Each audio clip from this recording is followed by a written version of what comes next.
a school to send Tom to. It's an uncommon puzzling thing to know what school to pick. I know what I'll do.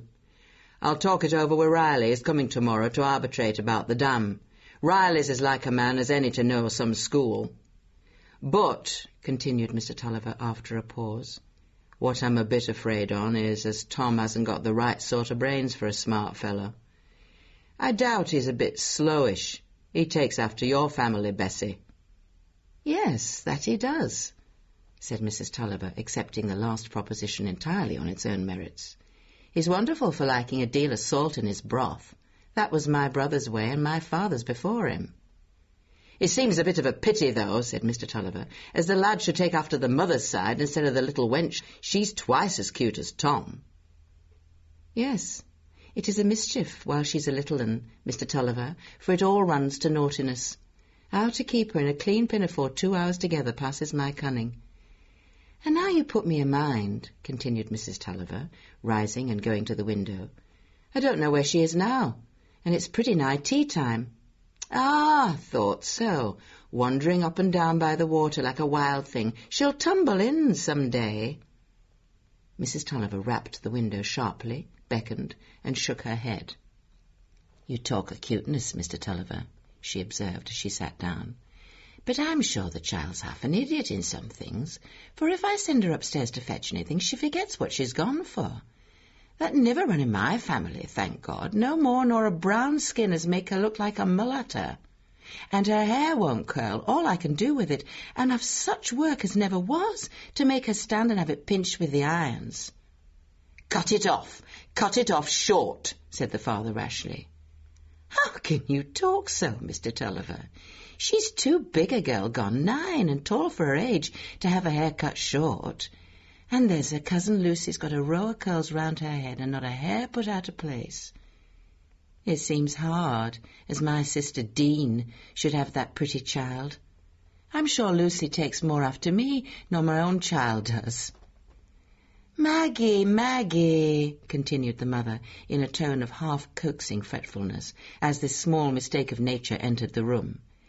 Where's the use of my telling you to keep away from the water? You'll tumble in and be drowned some day, and then you'll be sorry you didn't do as your mother told you. Maggie's hair, as she threw off her bonnet, painfully confirmed her mother's accusation. She was incessantly tossing her head to keep the dark, heavy locks out of her gleaming black eyes, an action which gave her very much the air of a small Shetland pony. Oh dear, Maggie, what are you thinking of to throw your bonnet down there? Take it upstairs, there's a good girl, and let your hair be brushed, and put your other pinafore on, and change your shoes, do, for shame, and come and go on with your patchwork like a little lady. Oh, Mother, said Maggie in a vehemently cross tone, I don't want to do my patchwork. What? Not your pretty patchwork to make a counterpane for your Aunt Glegg? It's foolish work, said Maggie with a toss of her mane, tearing things to pieces to sew 'em together again, and I don't want to do anything for my Aunt Glegg. I don't like her. Exit Maggie, dragging her bonnet by the string, while Mr. Tulliver laughs audibly. I wonder at you as you'll laugh at her, Mr. Tulliver, said the mother with lymphatic fretfulness in her tone. You encourage her in naughtiness, and her aunts will have it as it's me spoils her. It was a heavy disappointment to Maggie that she was not allowed to go with her father in the gig when he went to fetch Tom home from the academy. But the morning was too wet, Mrs. Tulliver said, for a little girl to go out in her best bonnet.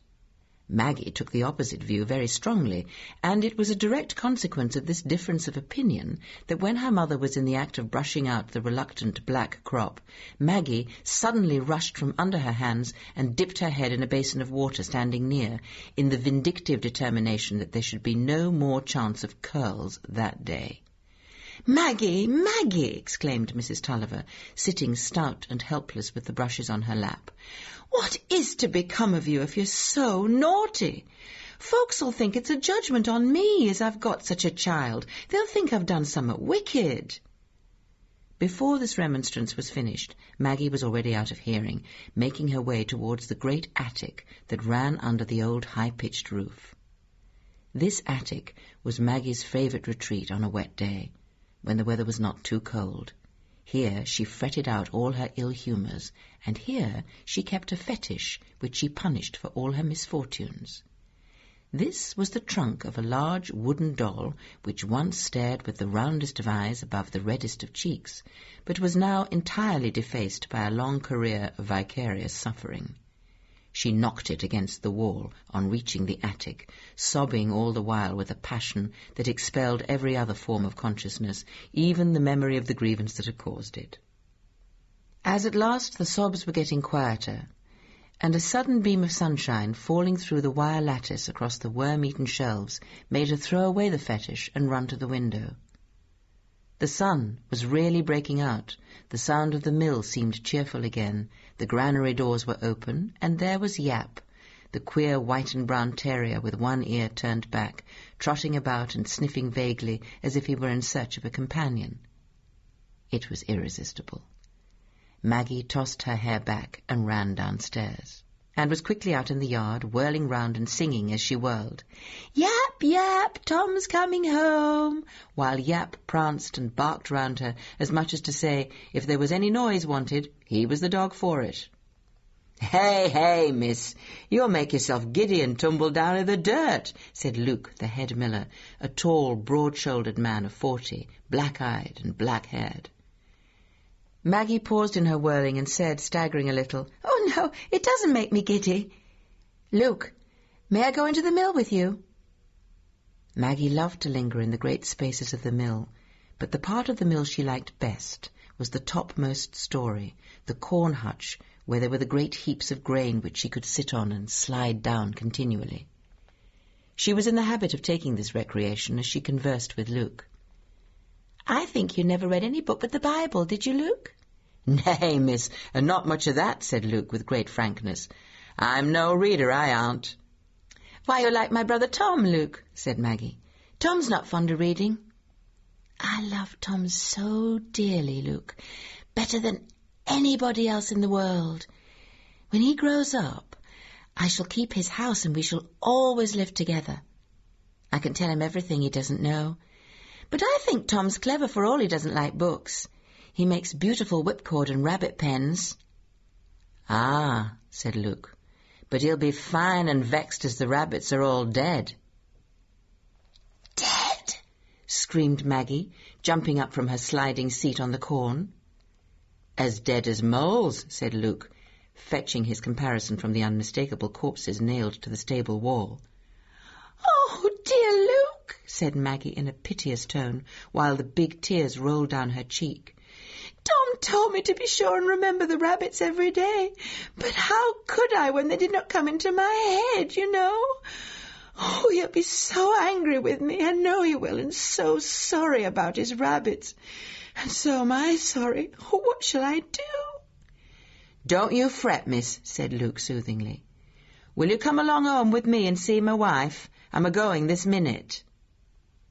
The invitation offered an agreeable distraction to Maggie's grief, and her tears gradually subsided as she trotted along by Luke's side to his pleasant cottage, which stood with its apple and pear trees close by the brink of the ripple. Tom was to arrive early in the afternoon, and there was another fluttering heart beside Maggie's when it was late enough for the sound of the gig wheels to be expected.